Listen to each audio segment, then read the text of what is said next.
Fishing area. अध्यक्ष जी बहुत बहुत धन्यवाद। आपने हमें आज महामहिम राष्ट्रपति जी के अभिभाषण पे बोलने का मौका दिया है। मैं इस सदन में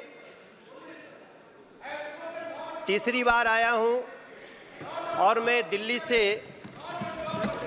नॉर्थ ईस्ट दिल्ली के जनता का बहुत धन्यवाद करना चाहता हूं, जिन्होंने हमें तीसरी बार चुन के भेजा और सिर्फ हमें ही नहीं भेजा बल्कि हमारे दिल्ली के 7 के 7 लोगों को तीसरी बार जिता करके भेजा है। हम सभी यहाँ सांसद खड़े हैं,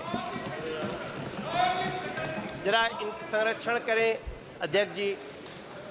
मात्र मुझे ही नहीं भेजा बल्कि हमारे 7 के 7 सांसदों को तीसरी बार भेजा और नरेंद्र मोदी जी में वो विश्वास दिलाया। आज तक दिल्ली में नया इतिहास बना, कभी तीसरी बार 7 सांसद 7-0 से जीत के आए ही नहीं। ये विश्वास है हमारे नरेंद्र मोदी जी के प्रति, देश के प्रधानमंत्री जी के प्रति। और मैं पूरी दिल्ली के सहित अपने लोकसभा के लोगों का बहुत धन्यवाद करना चाहता हूं। माननीय अध्यक्ष जी, हम जब 2014 में आए थे इस सदन में, तब हम एक दूसरी दुनिया से आए थे और जब हम सदन में घुसने जा रहे थे, जब मेरी नज़र पड़ी कि देश का प्रधानमंत्री बनने जा रहे एक व्यक्ति, जिन सीढ़ियों से लोग चप्पल जूते पहन के जा रहे थे, अचानक हमने देखा वो नरेंद्र मोदी जी उन सीढ़ियों पर माथा रख के झुक गए थे। हमारे जैसे लोग जो किसी और दुनिया से राजनीति में आते हैं, उनके लिए एक बड़ा एग्जाम्पल था। मैंने अध्यक्ष जी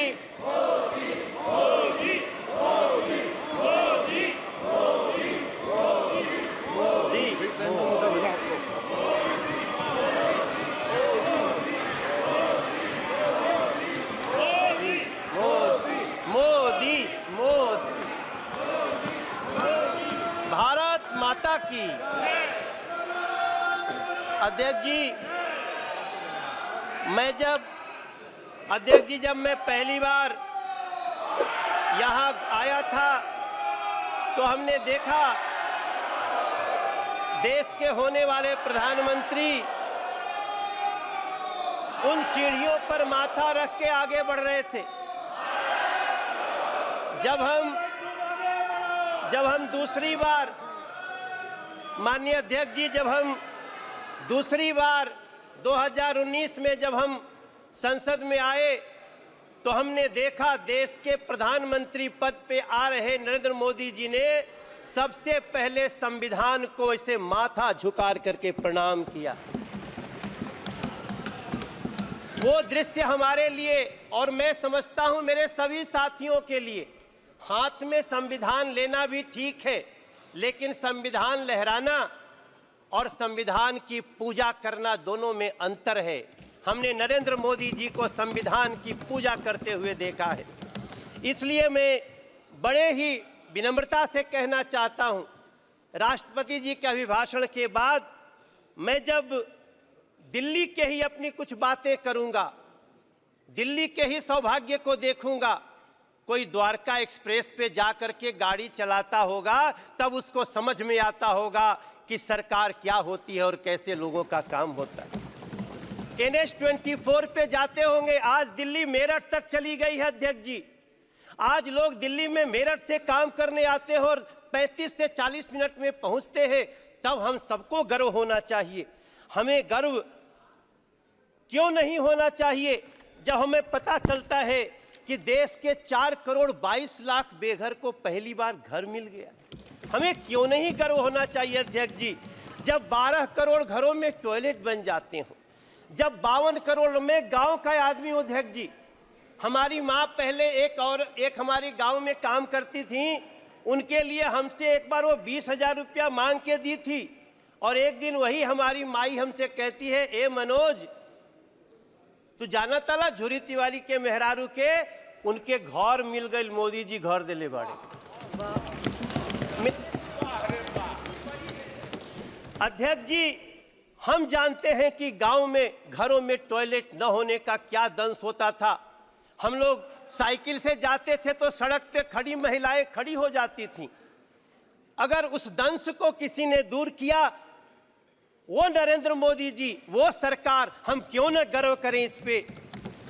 13 करोड़ घरों में नल से जल लगा दिए। हम दिल्ली में पाइप से घरों में गैस जा रही है, पाइप से गैस जा रही है, और दिल्ली में एक बैठी हुई आम आदमी पार्टी की सरकार नल से जल तक नहीं दे पाई। हम ये भी दंश इसी दिल्ली में देख रहे हैं। अध्यक्ष जी, कभी भारत मंडपम देखिए। मेरे विपक्ष के भी साथी लोग, आप लोग जाइए। आप जब जाएंगे तो आपको गर्व होगा। आप कभी, हाँ दादा, होता है, होगा। आप कभी यशोभूमि को देखिए, आप कभी बाबा साहब भीमराव अंबेडकर स्टडी सेंटर को देखिए।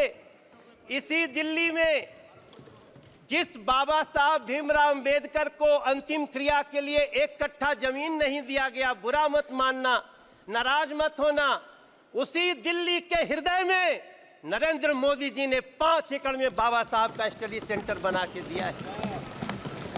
ये होता है सम्मान संविधान के प्रति और संविधान के बनाने वालों के प्रति। मुझे बहुत वेदना के साथ टीएमसी के एक हमारे सांसद, मेरे प्रिय साथी, आज आपने एक्ट्रेस के नाम पे क्या दिया। क्या एक महिला को, आप देखो, बुरा मत मानना, हाथ जोड़ के, आपको ये बात, इस तरह से महिलाओं का अपमान नहीं करना चाहिए। कल्याण दादा, नहीं, नहीं करना चाहिए।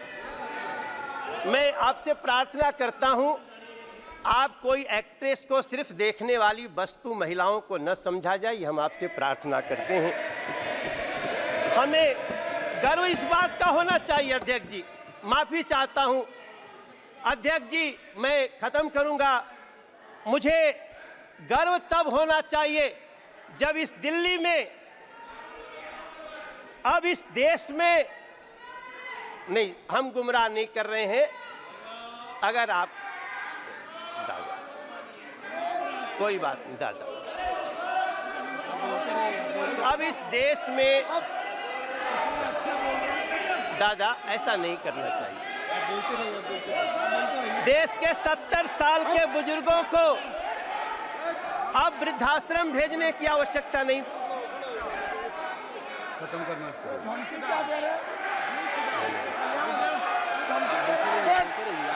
जी अध्यक्ष जी,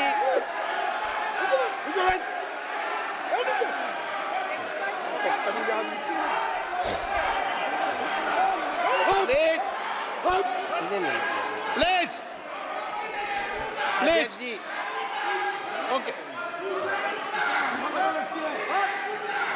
प्लीज अध्यक्ष जी, प्लीज प्लीज, नो, अध्यक्ष जी, अध्यक्ष जी, हमको गर्व होता है वंदे भारत जैसी ट्रेन में बैठकर। हमको गर्व होता है जब 70 साल के बुजुर्ग को अब किसी वृद्धाश्रम भेजने की जरूरत नहीं पड़ेगी, हम उसका इलाज कराने के लिए मोदी सरकार खड़ी रहेगी। हमें तब गर्व होता है। अध्यक्ष जी, हमें गर्व होना चाहिए जब भ्रष्टाचारियों पर नकेल हो। इसलिए मैं प्रार्थना करता हूं अपने सभी साथियों से कि हो सके तो, हाँ, गाना तो गाते हैं दादा, हम आप सभी से प्रार्थना कर, अब आज जब यहाँ से हम निकलते हैं तो हमें अपने माँ के नाम से एक पेड़ लगाने का एक अभियान जो शुरू हुआ है उसमें साथ देना चाहिए।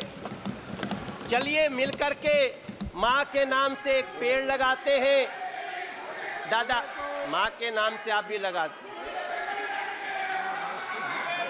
कल्याण जी, माँ के नाम से एक पेड़ लगाइए।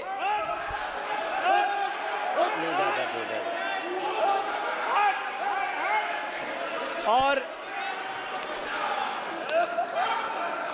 मैं, अध्यक्ष जी, मैं एक लाइन के,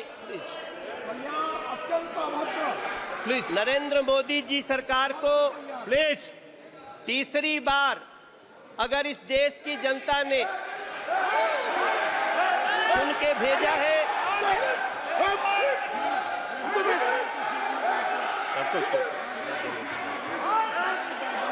अध्यक्ष जी,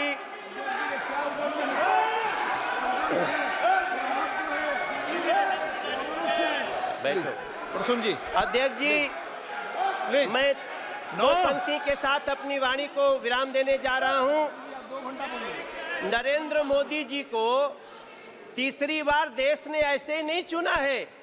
हमारे संस्कृत में एक श्लोक है, अभिवादनशीलस्य नित्यं वृद्धोपसेविना चत्वारः तस्य वर्धन्ते आयुर्विद्या यशोबलम।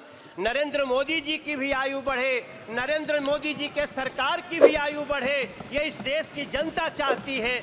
आपने हमें बोलने का मौका दिया। मैं राष्ट्रपति जी के अभिभाषण को बहुत ही उत्तम मानता हूं, बहुत समर्थन करता हूं। आपको धन्यवाद देता हूं।